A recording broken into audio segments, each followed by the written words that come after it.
Profecía sobre el desierto del mar. Isaías 21. Profecía sobre el desierto del mar.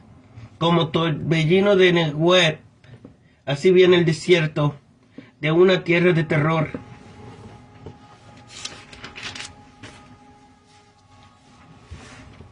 Una visión dura me ha sido mostrada. El traidor traiciona y el saqueador saquea. Sube, oh Elam, sitía, oh Media, todos sus suspiros hice cesar. Por eso mis lomos se han llenado de dolor, angustia se apoderaron de mí, como angustia de mujer de parto. Estoy tan asustado que no puedo oír, y tan espantado que no puedo ver.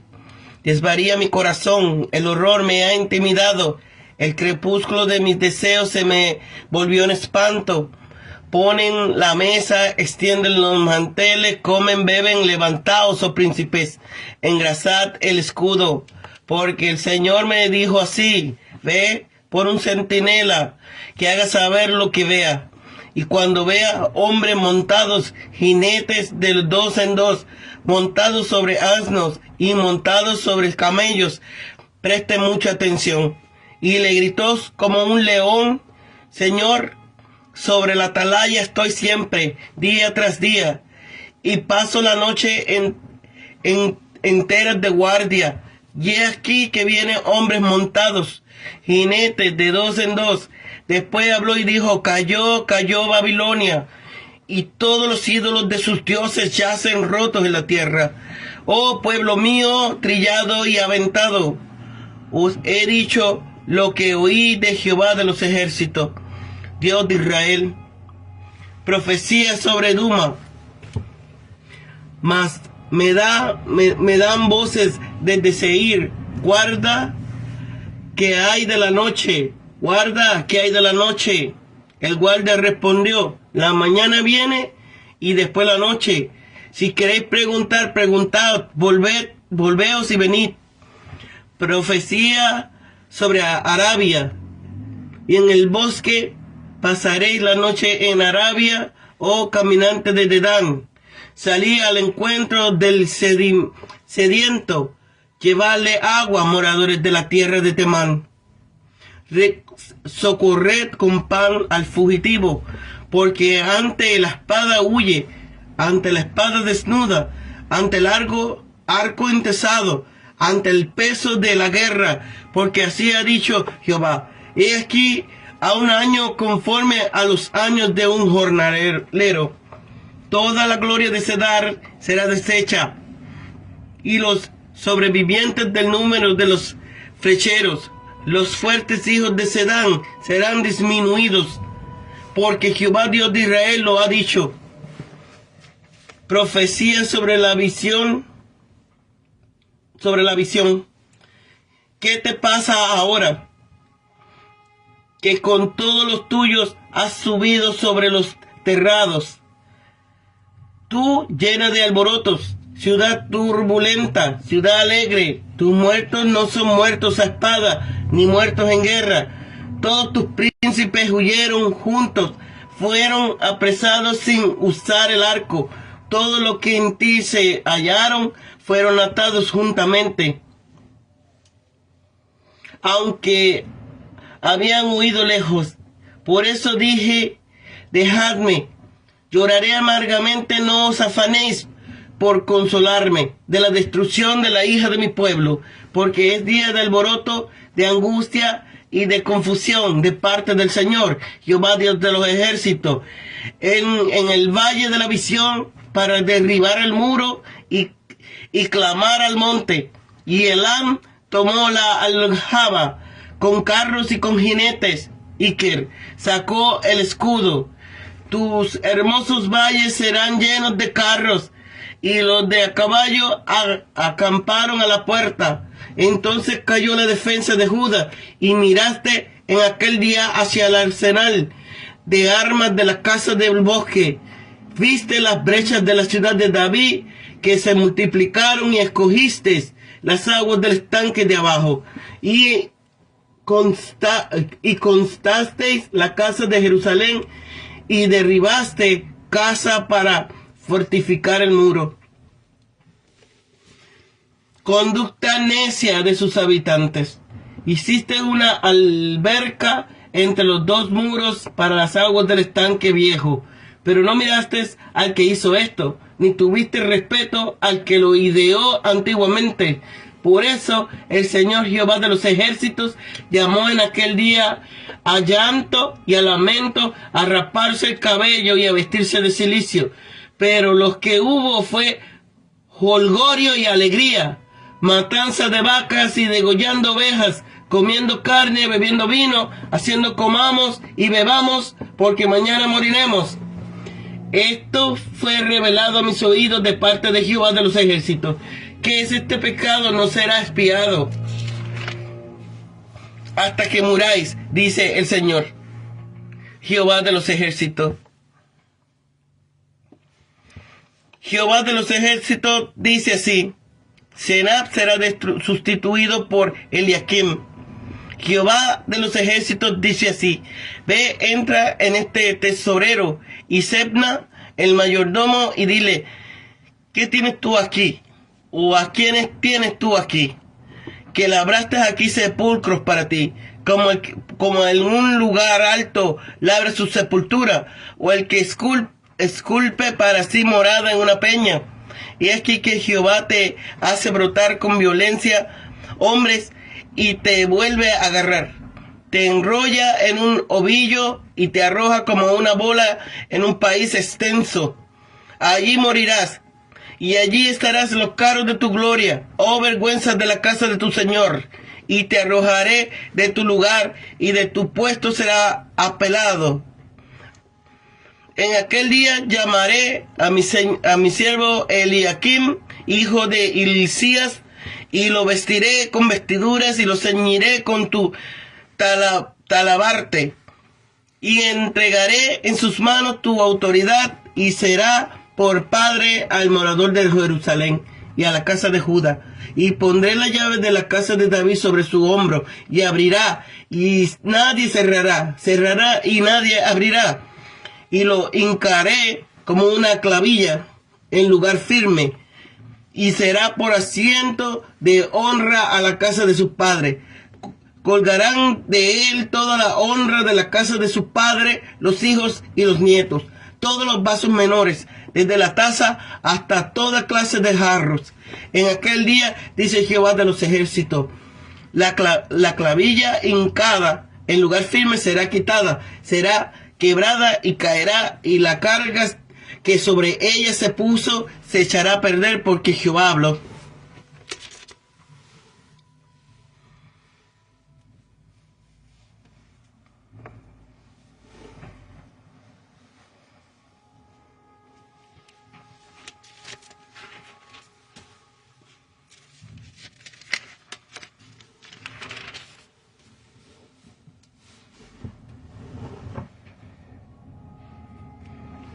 Desierto, tierra de terror, de Persia, que iba a ser el terror de Babilonia.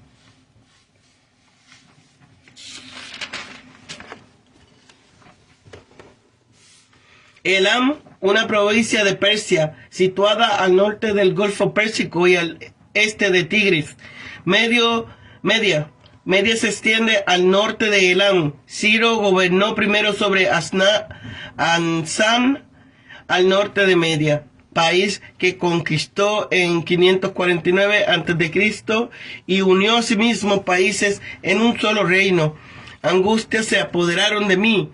De nuevo aquí, como en el caso de la profecía de Moab, aquello que el profeta ha visto no es algo que le deja impasible, sin excitar sus sentimientos de humanidad, sino que actúa sobre él como un horrible sueño.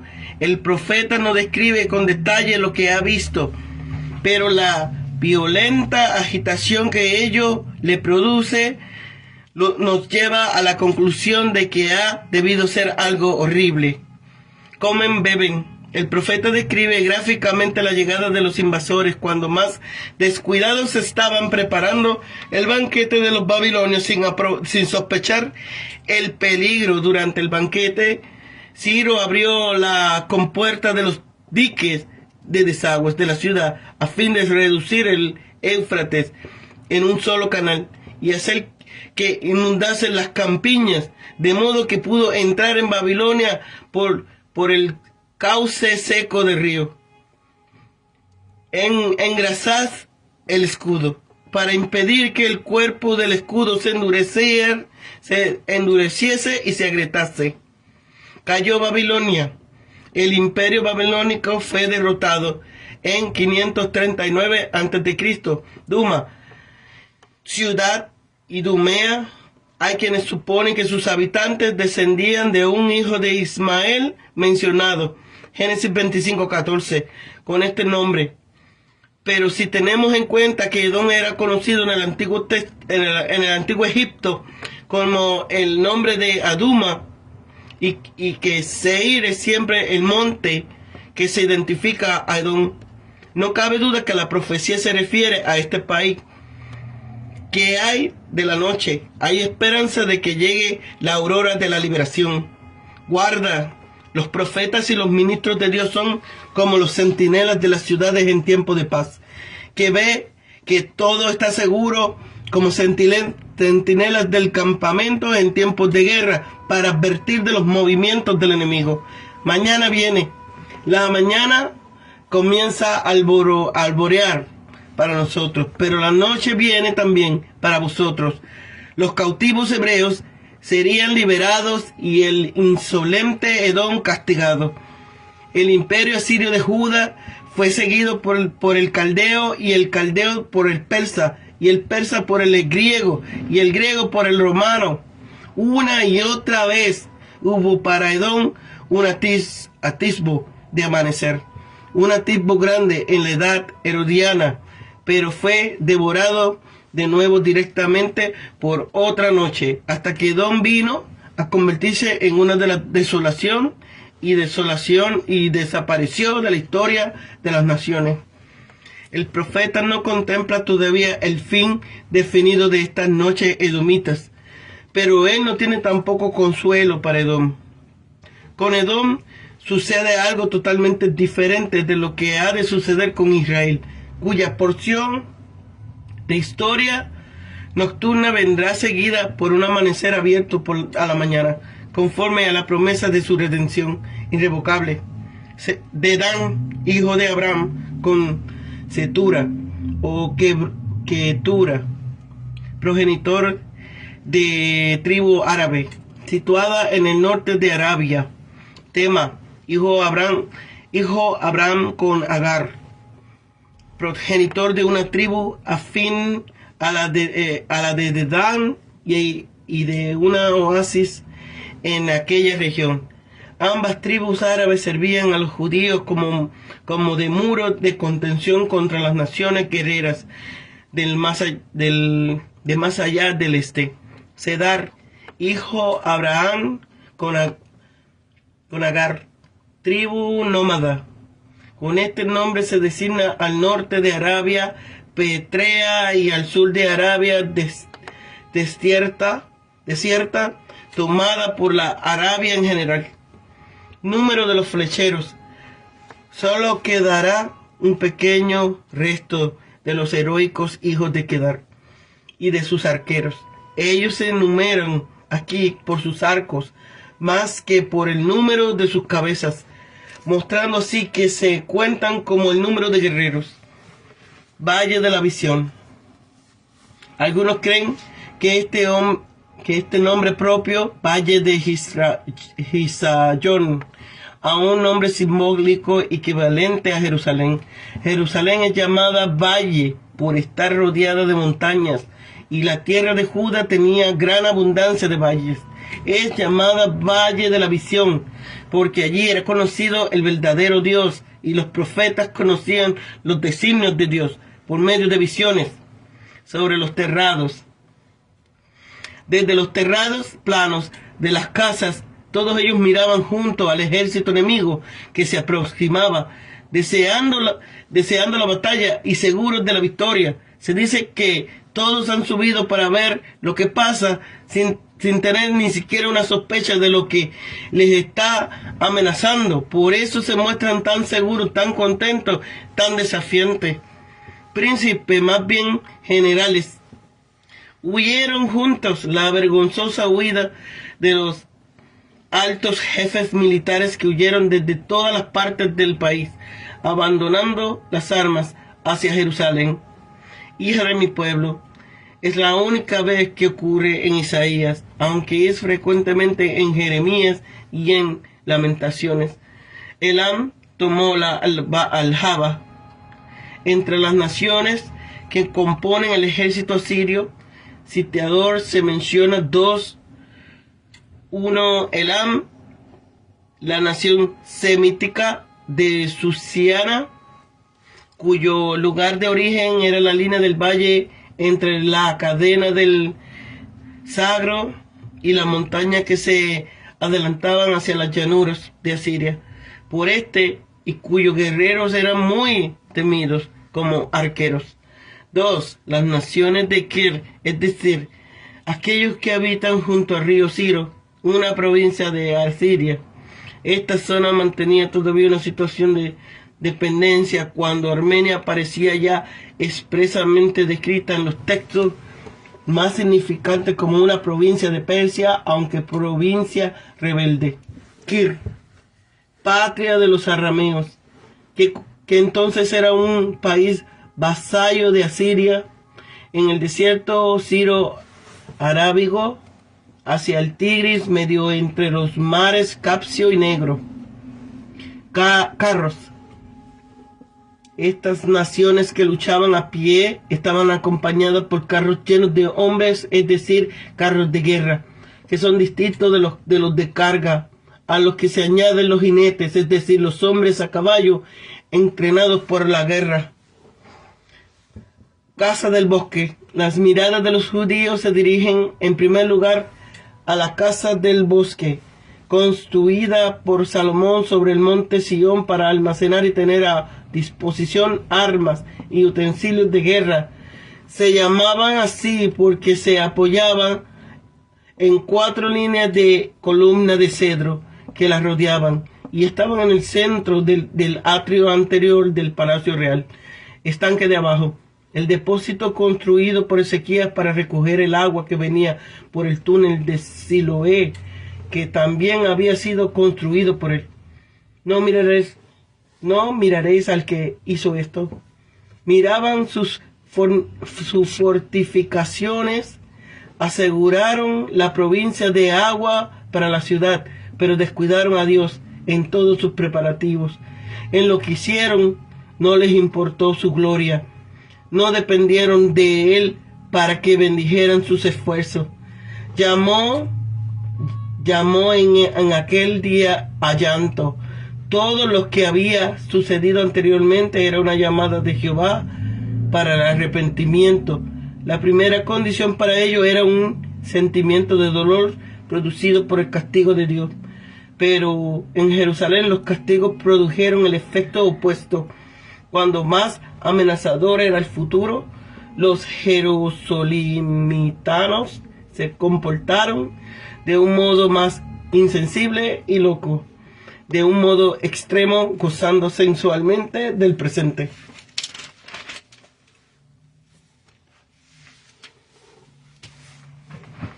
Expiado.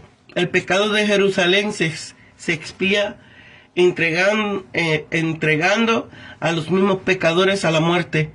El verbo moriréis se describe en sentido absoluto y así aparece del modo más amenazante. El Targum traduce hasta que vosotros muráis en la tierra segunda eterna. En la medida en que la profecía anunciaba como castigo la destrucción de Jerusalén por Asiria, ella no se cumplió de hecho, sino que sucedió lo opuesto. Fue Asur la que encontró la destrucción frente a Jerusalén, pero esto no se opone en ningún modo alguno a esta profecía. Con este convencimiento, Isaías la incluyó profecía en la colección de textos que realizó en un tiempo en el que era ya perfectamente claro que la profecía no se daba cumplido de forma inmediata y externa a este tesorero. Esta expresión evoca de un modo empuloso el cargo de un ministro de la corte, alguien que, siendo la posición elevada, era sin embargo un subordinado. Así podemos sentir ya desde esta introducción el mandato divino, que uno de los rasgos divinos del carácter de Sebna era la ambición insaciable. Sebna, al parecer un alto funcionario partidario de la alianza con Egipto, es decir, de la política contraria a la propugnada por Isaías, que no era otra cifra sino confiar ciegamente en Jehová y dejarse de alianzas extranjeras.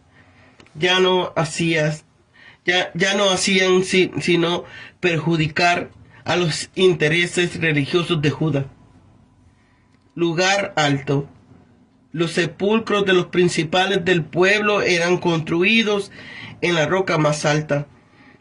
Tan alto si se situaba Sebna, y tan grande se pensaba a sí mismo que él confiaba reposar tras su muerte entre los reyes, y no por cierto en la parte baja.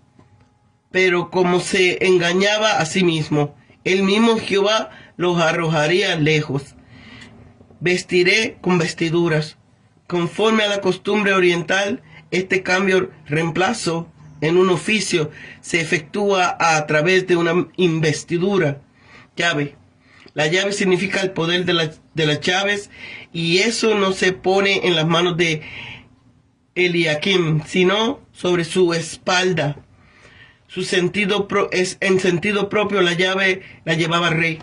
Por lo tanto, solo aquel a quien el rey convertía en el señor de la casa, el poder de la llave consistía no solo en la supervisión de las habitaciones reales, sino en la capacidad de decidir sobre quién podría o no podía ser recibido al servicio del rey.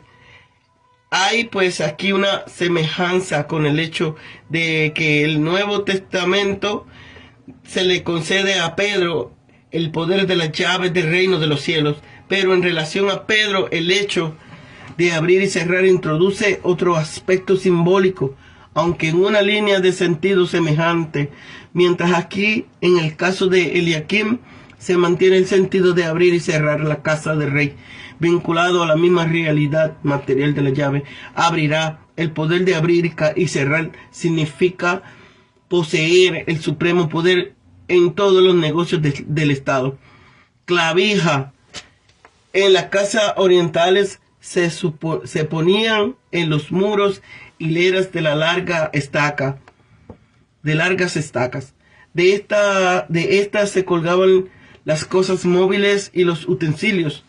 Nuestro Señor Jesús es como un clavo en un lugar seguro. No puede parecer el alma ni ese interés caer al suelo. Si por fe cuelga de Cristo, colgarán de él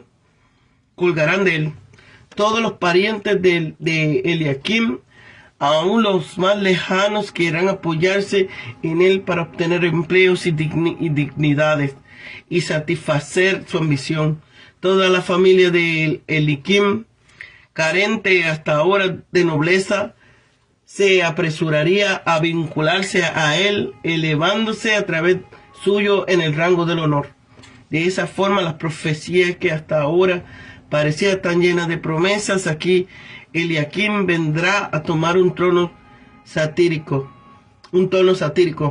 Tenemos la impresión de hallarnos ante una carrera de búsqueda de favores por parte de sobrinos y primos, de manera que resulta difícil comprender el sentido que esta profecía podría tener para Seba. ¿A quién se hallaba dirigida? Se echará a perder. El nepotismo fue la ruina de Eliakim.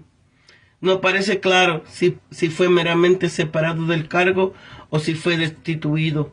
Tal vez cayera en desgracia de Ezequías por haber favorecido el partido pro-egipcio. La clavilla que parecía tan segura se dio por fin para hacer demasiado el peso que se quiso colgar de ella.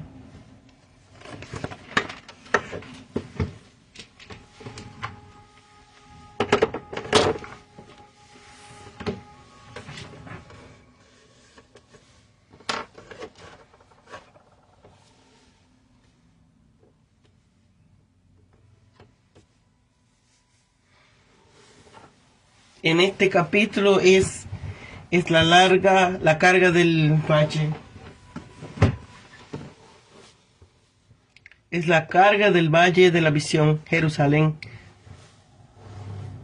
Que escuche ahora Jerusalén su propia sentencia. Este capítulo concierne a la propia ciudad de Jerusalén y a su vecindad, a la corte de Ezequías y a los funcionarios de la corte.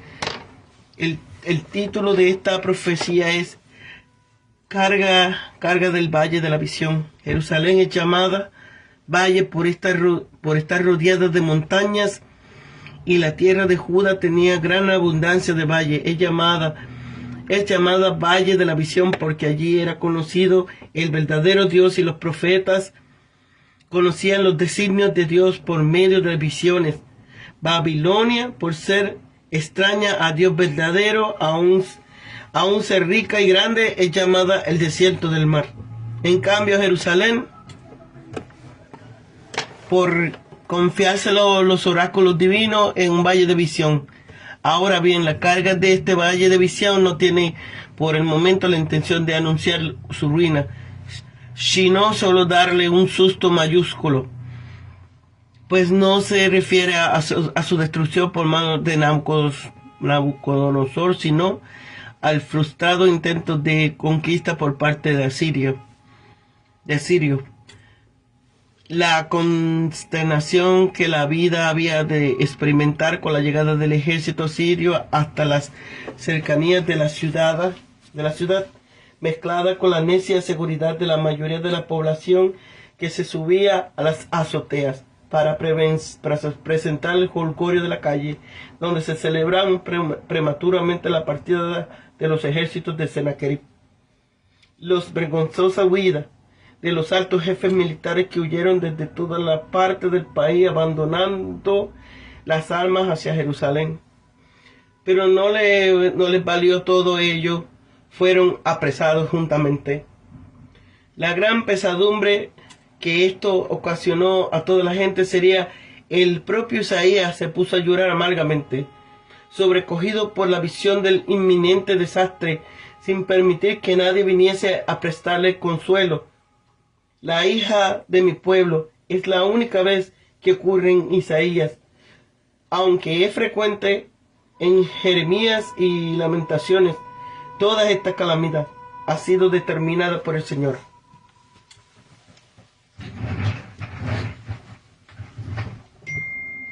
Jehová de los huestes, en castigo por la infidelidad de su pueblo. Es día congoja, pisoteo y confusión. Ninguna traducción puede dar adecuadamente la impresionante aliteración de 3 vocablos. La gran fuerza del enemigo que había de ser situada en la ciudad, poner sitio en la ciudad. Elam, es decir, Persia, viene con abundancia de arqueros, de carros y de jinetes. Esto es, los medos, sacan el escudo para entrar en batalla. Hace notar, los escudos eran guardados en fundas de cuero cuando no se usaban. El profeta contempla ya llenos de carros de combate los hermosos valles que rodeaban Jerusalén, en los que solían pastar los ganados. Los jinetes enemigos acampaban ya a la puerta de la ciudad y cierran el paso a todos los que intenten traer provisiones a la ciudad. En este apuro, los judíos, en lugar de buscar la ayuda de Dios, se vuelven a una parte y a otra llenos de pánico en busca de defensas y de aprovisionamiento. La casa del bosque era el arsenal de Salomón, que había construido con madera de cedro. Trataron sin éxito de cubrir las muchas brechas que se habían multiplicado en Jerusalén, la ciudad de David. Y recogisteis las aguas del estanque de abajo, es decir, el depósito construido por Ezequías para recoger el agua que venía por el túnel de Siloé, que también había construido él. El renuevo de la casa tenía por objetivo ver las que podían salvarse de la destrucción para ser usadas en la fortificación del muro, mientras eran derribadas. Las que no servían para tal uso en todo esto no miraron hacia el Señor, al principal agente de este desastre, determinado por él desde mucho tiempo antes. De Ezequías se dice, Segunda de Reyes 18:5, que puso su esperanza en Jehová, Dios de Israel, en especial en esta ocasión. Segunda de Crónicas 32:8. Pero sus cortesanos y altos jefes militares no miraron hacia el único de quien le podían venir el auxilio. El gran desprecio a la ira y a la justicia de Dios, el designio de Dios al traer sobre ellos esta calamidad, eran humillarlos y hacer que se arrepintieran. En este día de angustia, Dios les llamaba a que mostrasen frutos dignos de arrepentimiento, a que hicieran duelo y se dispusieron a cambiar de conducta. Para eso le comunicaba Dios por medio del profeta los designios de su providencia, pero ellos, en lugar de hacer duelo y arrepentirse, se daban al jolgorio, en banquetes y orgías, y hacían incluso burla del profeta que les amenazaba con una segunda destrucción. La frase comamos y bebamos que mañana moriremos bien pudo ser el eslogan de atrevidos juerguistas que querían gozarla mientras podían, pues la vida era corta y la muerte podía llegar en cualquier momento. Quizás fuese también una burla indiscreta al profeta a la ruina que le amenazaba. Por mi parte, así parece haberlo entendido. La frase de los juerguistas encierra una burla hacia las repetidas amenazas de destrucción que le hacía Isaías, el apóstol. 1 Corintios 15:32. Aplica la frase a los que negaban la resurrección de los muertos. La falta de fe en la vida de ultratumba está en el fondo de la seguridad carnal y de la brutal sensualidad. Son la vergüenza y la ruina de gran parte de la humanidad. Contra esta temeridad Dios le sentencia que este pecado no será expiado hasta que muráis. De Dios nadie se burla impunemente. Las risas de un momento serán castigadas con una eternidad de llanto. Tenemos ahora una profecía concerniente al desplazamiento de Sebna, el mayordomo de la corte, y la promoción de Eliakim a dicho cargo. Es probable que esta profecía fuera pronunciada al mismo tiempo que los de la primera parte del capítulo y que comenzara a cumplirse antes de la invasión de Sennacherib. Pues ahora era Sebna el mayordomo, mientras que entonces lo era Eliakim, y Sebna había descendido al rango de escriba. La profecía de la degradación de Sebna es llamado ese mayordomo, donde el demostrativo hebreo indica desprecio. Según los judíos, este individuo era un traidor que tenía correspondencias secretas con el rey de Asiria y se había concentrado con él para engendrar la ciudad en su mano, entregarle la ciudad en su mano. Sus perversas cualidades pueden observarse aquí: su orgullo, su vanidad y su falsa seguridad. ¿Qué tienes tú si eres un aventurero extranjero? ¿O quién tienes aquí cuando no hay en esta ciudad ningún pariente tuyo para labrarte aquí un sepulcro, un lugar alto en una roca, como los más nobles de aristocracia judía? A tanta vanidad corresponde la sentencia de su degradación. Sebna ha querido asegurar bien su prestigio para que su fama perdure desde su muerte, pero Dios va a destruir esa falsa seguridad arrojándole como una pelota en un lugar extenso más amplio que Judá, donde morirá desterrado. La fraseología hebrea de los versículos 17, 18 resulta difícil de entender por su densidad elíptica.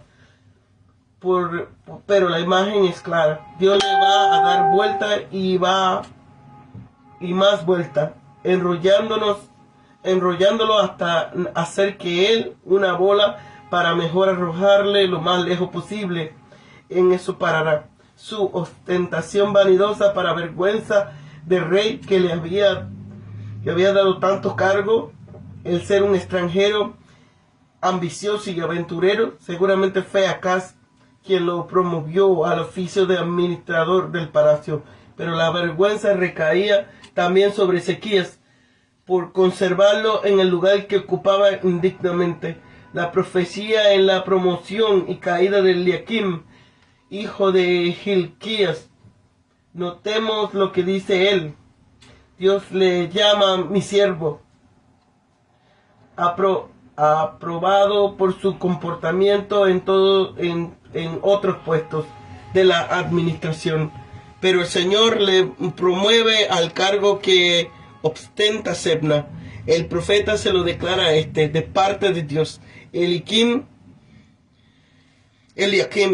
recibe el atuendo que corresponde al cargo de administrador, por el que se convierte en padre de la patria. Por eso es consejero, amigo y administrador benévolo. Su gran autoridad desde dicho cargo se pone a relieve en las frases que leemos en el versículo 22, similares a los que hallamos Job 12:14, Apocalipsis 3:7, e incluso Mateo 16:19. En aquel tiempo, una llave era un objeto grande y pesado que había de llevarse sobre el hombro. El poder de abrir y cerrar significa, según el mismo autor, poseer el supremo poder en todos los negocios del Estado. Su larga permanencia en el cargo se pone de relieve en los versículos 23-24. Será una clavija firme que hincaba en la pared para que sirviese de percha donde colgar la ropa, y como asiento de honor para toda su familia, la casa de su padre, una percha y un trono tan honorable que toda la parentela de Eliakim, grandes y pequeños, hijos y nietos, y probablemente los hermanos, los sobrinos y hasta los primos, se agarrarán a dicha clavija para disfrutar del honor de los beneficios a toda índole que tanto alto rango podía proporcionarle. En la vista de estos detalles del versículo 24, como se debe interpretar versículo 25, a primera vista el contraste con el contexto anterior es tan fuerte que el rabino se resiste a pensar que trata aquí de Eliakim y prefiere ver aquí lo mismo que muchos otros comentaristas, una vuelta de referencia del despido de Sebna. Sin embargo, esta interpretación resulta demasiado forzada. Más acertado me parece el nepotismo fue la ruina de Eliakim. No parece claro si fue meramente separado de su cargo, si fue destituido, tal vez cayera por desgracia de Ezequías, por haber favorecido el partido pro Egipto. La clavija, que parece tan segura, se dio por fin, por ser demasiado el peso que se quiso colgar de ella. Una buena aplicación devocional y hacer ver que nuestro Señor Jesús, al tener la llave de la casa de David, una clavija en lugar firme, y que la gloria de la casa de su Padre cuelga en el alma que por fe se agarra a Cristo y depende de Él, por mucho que sea el peso de sus pecados, no puede perecer, pues no puede caer por el suelo el amor que Dios nos tiene en Él.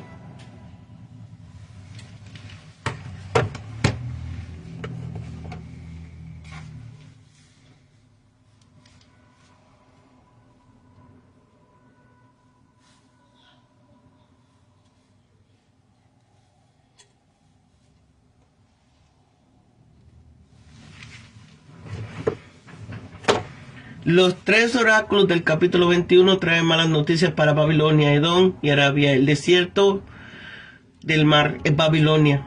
Quizás los...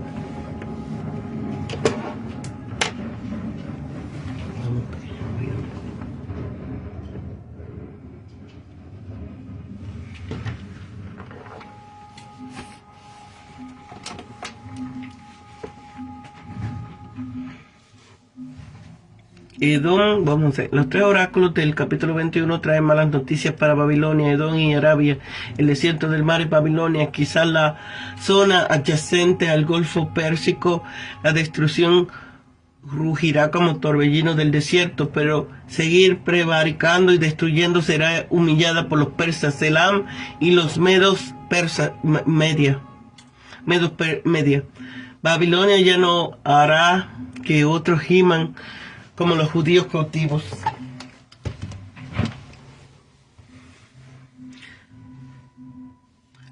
La visión es tan terrible que el profeta le causa intensa angustia. Repentinamente, mientras los príncipes banquetean y beben en supuesta seguridad, se oye la llamada a tomar armas, ungir al escudo. La referencia es sin lugar a duda a fiestas de Belsasar. El Señor ordena a Isaías que ponga un centinela para describir las multitudes atacantes.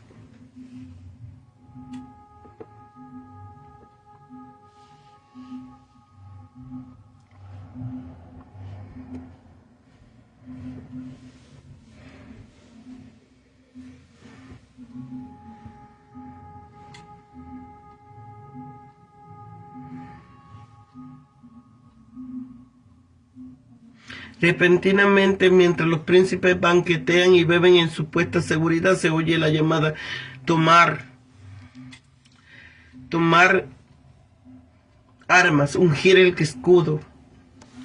Sin lugar a duda, a las fiestas de Belsasar. El Señor ordena a Isaías que ponga un centinela para describir las multitudes atacantes, especialmente la incontable caballería. Después de esperar días y noches, informa del avance de los jinetes de dos en dos. Esto puede seguir los medos y los persas. Entonces, con un grito semejante al del león, anuncia la caída de Babilonia y de su religión idólatra. El anuncio es un mensaje de consuelo para Israel, nación que ha sido trillada y aventada por Babilonia. Es bueno recordar que esta profecía fue pronunciada como unos 200 años antes de la caída de Babilonia. Nosotros también podemos ser centinelas para el reino del Señor.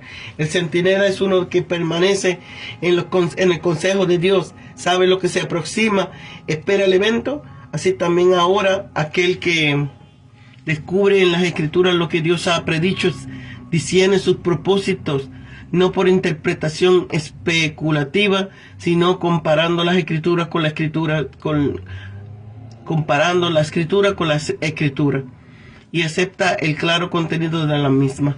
Es capacitado para advertir y exhortar a otros. Permanece sobre la atalaya en comunión con Dios. El juicio sobre Edom. Duma es Idumea o Edom. Un edomita ansioso pregunta al guarda cuán avanzada está la noche, es decir, si se acerca el fin de la amenaza de Siria. La respuesta es: la noche de vuestro presente confusión llegará a su fin, y a esta le seguirá un nuevo día. Más pronto vendrá otra noche.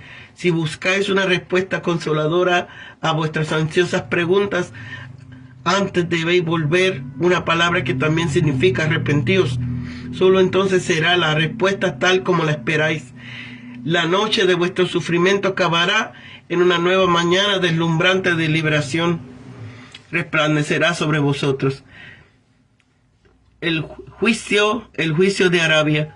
También hay problemas a la vista para Arabia. Las caravanas se esconderán, pasarán la noche del ejército asirio en el bosque, y aquellos que escapen de la matanza sufrirán intensamente de hambre y de sed. Jehová ha decretado que la gloria de Arabia será deshecha en un año, y solamente sobrevivirán unos pocos de sus guerreros famosos. años jornaleros significa que no pasará ni un día más de un año. Juicio sobre Jerusalén. El valle de la visión se refiere a Jerusalén. La ciudad está sitiada en el pueblo, y el pueblo se ha subido a los terrados para ver al enemigo que está en la puerta. Las calles de la antes eran ciudad festiva, están llenas de víctimas de plaga. Los príncipes y todo aquel que intenta escapar es capturado sin dificultad. Isaías mismo se encuentra inconsolable al ver la amenaza del juicio de Dios sobre Jerusalén. Elam y Kir son las unidades norte y su ejército babilónico. Sus carros y su caballería llenan los valles que rodean a la ciudad. Los judíos hacen planes elaborados para resistir al asedio. Saquean la armería, las casas de armas del bosque, derriban casas para lograr piedras con las que puedan reparar el muro. Intentan inventar un abastecimiento de agua provisional, todo menos mirar a su hacedor, quien trajo el desastre y lo tenía planeado desde mucho antes.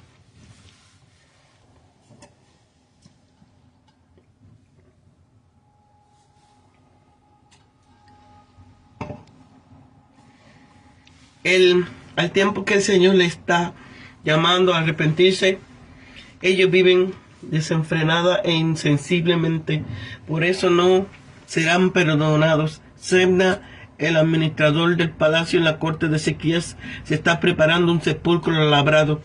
Dios le dice por medio de Isaías que sus esfuerzos son fútiles. El Señor le arrojará a la cautividad como una bola y morirá en tierra extraña, para que así sea recordado. Quizás Sebna estableció el partido que apoyó la alianza con Egipto. Después de que Sebas haya sido degradado, Eliakim, Dios establecerá, le reemplazará, como tipo del Señor Jesús. Eliakim será un gobernador responsable, compasivo, con plena autoridad. Se le dará la llave de la casa de David para controlar los aposentos reales y escoger a los siervos de la casa real.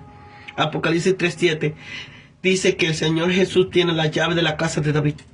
Eliakim será firmemente establecido en su posición y tendrá completa autoridad en su área de servicio, ya que Eliakim es claramente el clavo hincado en lugar firme. El hecho de que sea quitado y caiga puede referirse a la cautividad de Judá, de la cual él era el representante. Juicio sobre Tiro. Volviendo de Tarsis, aquí probablemente se refiere a España. Los marineros de Tiro reciben noticias de la caída de la ciudad al llegar a Kitim, con sus casas destruidas y sin puerto al que volver. Lamenta en desmayo. Los mercaderes de Sidón se sientan en silencio para recordar cómo sus vecinos de Tiro habían cruzado el mar trayendo provisión desde el Nilo, y cómo habían abastecido a las naciones. Sidón, la ciudad madre de Tiro, está avergonzada, y las olas que azotan las ruinas de Tiro parecen hacer eco del lamento de la ciudad. Es como si Tiro nunca hubiera dado a luz hijos para habitarla. Egipto también tiene dolor al oír la noticia de la pérdida de su mejor cliente.